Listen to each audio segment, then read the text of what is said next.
भौम प्रदोष व्रत कथा सूत जी बोले, अब मैं मंगल त्रयोदशी प्रदोष व्रत का विधि विधान कहता हूँ। मंगलवार का दिन व्याधियों का नाशक है।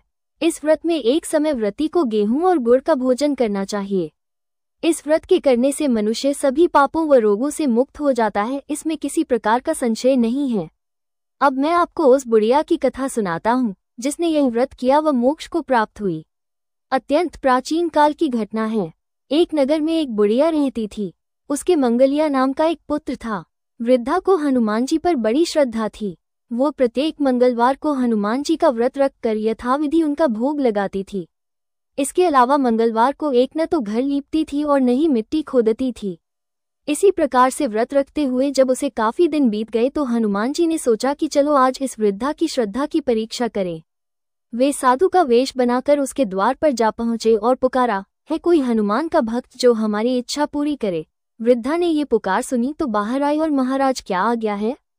साधु वेशधारी हनुमान जी बोले कि मैं बहुत भूखा हूँ, भोजन करूंगा, तू थोड़ी सी जमीन लीप दे। वृद्धा बड़ी दुविधा में पड़ गई।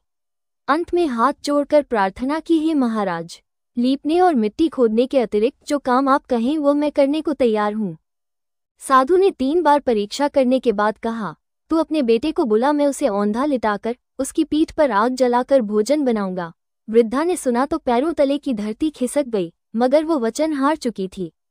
उसने मंगलिया को पुकार कर साधु महाराज के हवाले कर दिया, मगर साधु ऐसे ही मानने वाले न थे। उन्होंने वृद्धा के हाथों से ही मंगलिया को औंधा लिटाकर उसकी पीठ पर आग जलवाई। आग जलाकर दुखी मन से वृद्धा अपने घर के अंदर जा घुसी।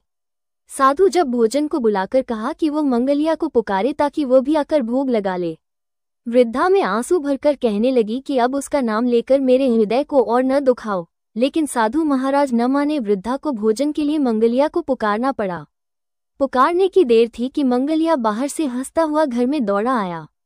मंगलिया को जीता जागता देखकर वृद्धा को सुखद आश्चर्य हुआ। वो साधु महाराज के चरणों में गिर पड़ी। साधु महाराज ने उसे अपने असली रूप में दर्शन दिए। हनुमान जी को अपने आंगन में देखकर वृद्धा को लगा कि जीवन सफल हो गया।